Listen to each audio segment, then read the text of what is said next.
Welcome to Tuesday 2, our short video series where we share two things about our ministry.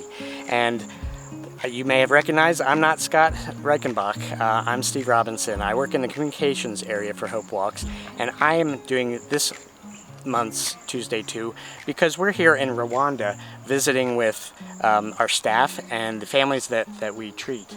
I'd like to introduce you to Jean-Claude. He is our program manager in Rwanda. Jean-Claude, just how long have you been with the program? Thank you very much, Steve. I've been with Hope Walks since 2015 when it was Q1 National until today. Okay, and have you always been the program manager, or did you start? I started being a clinical supervisor, then since 2016 I became program manager. Okay. Up to present. Okay. Yes. This has been my first time to Rwanda. It's a beautiful country, and the nickname of the country is Land of a Thousand Hills. Is that correct? True. Yeah. Do you want to talk a little bit about that? It's pretty obvious what that means. I'm happy that you know that Rwanda is a beautiful country. Yeah. So Rwanda is a beautiful country, is a landlocked country, and it is called the country of 1,000 hills because you will find a lot of hills, especially in the western and northern provinces. Yeah. Only it's in eastern province where we have the flat areas, but most of areas in Rwanda. What is the population of Rwanda? Yes, Rwanda is populated of about 14 million people. Okay. Yes. And I think that's about the size of Maryland. Really? Yeah, well, about the population, I think, of Maryland. It's also about maybe the same size as Maryland. Okay. And about a quarter of the size of Pennsylvania, just to give some context to our U.S. audience. Okay. Yeah. Okay. So it's a fairly small country, but it's certainly a beautiful place. And what can someone do who is coming to Rwanda? What if someone were visiting you? What would you take them to do? Thank you. If someone visits Rwanda, I would be happy to tell him that we have very beautiful areas to visit. Yeah. We have the Akagera National Park, where you will find the Big Five. Mm-hmm. You can find elephants. You can find lions. You can find giraffes. You can find buffaloes. And other more very beautiful animals. But also we have another good, very beautiful place. That is the mountain gorilla. The mountain gorilla, yes, yeah. That is in Virunga. It is in northern province. So you will find a very good mountain gorillas there. Right, okay. And Rwanda is one of the programs where we are doing a special project for brace painting. And, this is something where we have the donors in the United States brace paint something like this. In fact, this one I'm going to do our first shout out on a Tuesday 2. This was painted by Janice Rahl, or Rail, I'm not sure how to pronounce her name, and this one was done by Rhonda Jackson. So you can see the beautiful work that they did for these braces. Can you talk a little bit about what we do with these? Thank you very much. This really is a very good project for us as Rwanda Clubfoot program because it has changed many things regarding the compliance on braces, especially due to these beautiful colors. So these leathers are being made from Rwanda, and then we pack them to be sent to US. Yeah. And at the US they paint it, they color it, right. Then they send them back.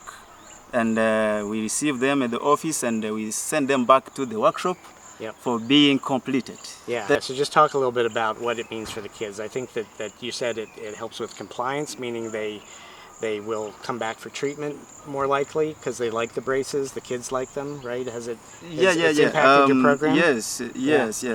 As these braces are painted, it attracts very much the kids because kids like these colors.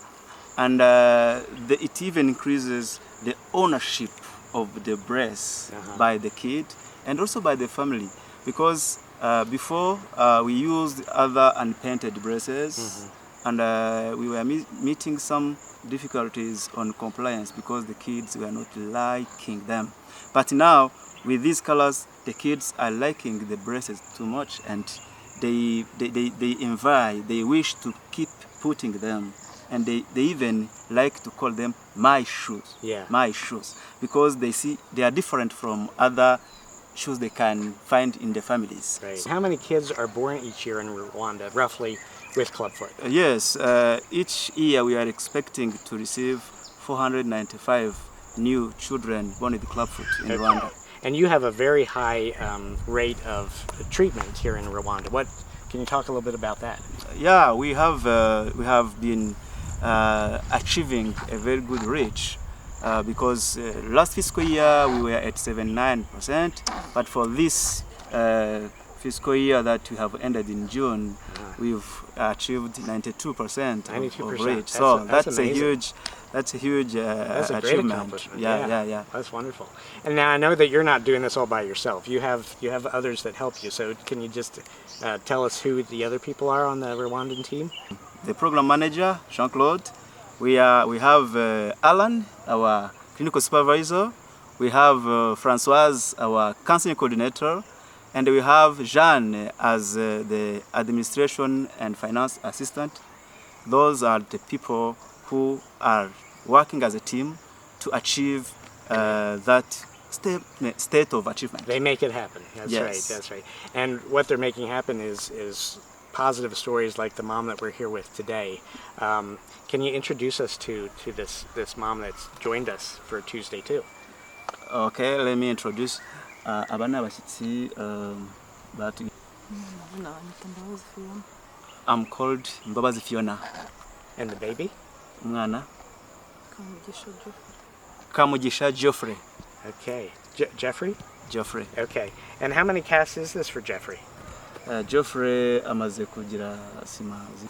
Okay, it's around 8 casts. 8 casts, okay. Yeah. And so that's roughly, we say, between 4 to 8 casts usually is enough to fully correct the feet. I don't know where this child is in that treatment process, but it looks like it's doing very well. Yeah. Can ask the mom, how did she find out about clubfoot treatment? Ni gute waje kumenya ibijyanye n'ubuvuzi bw'ubumuga? Nabimenye ko namubwiye n'undi mu ruti rw'umugongo nyine yamukanye spina. When the baby was born, he was born with the spina bifida on the back. Spina bifida, okay. Banyohereza iruri muganga yagezeyo. They sent me to another center called Ruri, and when I reached there, they treated the spina bifida, and after finishing treating the spina bifida, they referred me here for the clubfoot treatment. Oh, okay. Yeah. And what was her reaction when her child was born? I mean, not only with clubfoot, but with spina bifida. How did she feel at that time? Wumvishe umeze ute umwana wawe ubwo yavukanaga ubwo bumuga afite n'ikibazo cya spina bifida? Ngiye bamunereyemo umugabo mubonye we. When I delivered this kid, my husband was there, and when he saw the kid, he immediately went. He left. Okay. He left me, and he said, "We never deliver such a babies in our family." And I was so frustrated, upset, and sad. Yeah.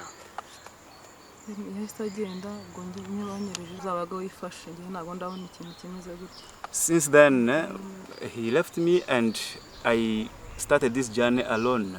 And until today, he has not yet come back. Oh, okay. Well, I'm sure that's probably the most challenging part of all this, the loss of a relationship with her husband.